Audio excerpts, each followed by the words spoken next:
झोली। बढ़ते आगे, हमारे पड़ोसी मुल्क पाकिस्तान में हर हफ्ते ऑनर किलिंग के नाम पर 22 लड़कियां जान गंवा देती हैं। यह आंकड़े पाकिस्तान मानवाधिकार आयोग के हैं, जिनके मुताबिक पाकिस्तान में 2004 से 2016 के बीच में 15,222 ऑनर किलिंग हुई हैं, यानी सालाना 1,170 और हर हफ्ते 22, रोजाना करीब 3। यह आंकड़े जानना इसलिए भी जरूरी है क्योंकि हम आपको पाकिस्तानी मॉडल और एक्ट्रेस नायाब नदीम की कहानी सुनाने जा रहे हैं, जिन्हें गैरत और इज्जत के नाम पर कत्ल कर दिया गया। नायाब का शव ऐसी हालत में मिला कि दुनिया भर में पाकिस्तान में महिलाओं की सुरक्षा की बुरी स्थिति पर चर्चा हुई। पाकिस्तानी फिल्म इंडस्ट्री के उभरते कलाकारा थे नायाब नदीम, लेकिन उन्हें सिर्फ इस बात पर जान गंवानी पड़ी क्योंकि उनके आसपास के लोगों को लगा कि वो उनकी इज्जत पर खतरा है। और गफले बताते हैं कि कौन थे नायाब नदीम, ये आपको बताते हैं। जन्म 1992 में हुआ था इनका।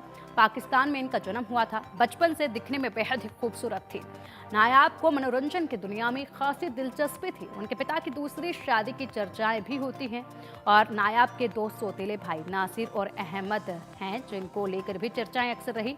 और नदीम ने मॉडलिंग की शुरुआत की थी। रूढ़वादी परिवार को पसंद नहीं आया था उनकी मॉडलिंग की शुरुआत करना। परिवार नायाब से शादी के लिए कहता था। नायाब मॉडलिंग और एक्टिंग करना चाहती थी। घर से परेशान होकर लाहौर में अकेले रहने लगी थी नायाब। बता दें कि नायाब कम मौकों पर ही परिवार से मिलती थी। त्योहार या फिर बाकी कामों के लिए उनके घर वाले भी कभी कभी ही उनसे मिलने के लिए जाया करते थे। उनके सौतेले भाई भी कभी कभार ही मदद मांगने घर आते थे। नायाब की हत्या की जानकारी पुलिस को देने वाले नासिर ने पुलिस को पूछताछ में बताया कि उनका अक्सर सौतेली बहन के घर आना जाना रहा करता था। वो कुछ दिनों पहले ही परिवार के साथ दुबई गए थे। जब वो लौटे तो उन्होंने नायाब से संपर्क किया।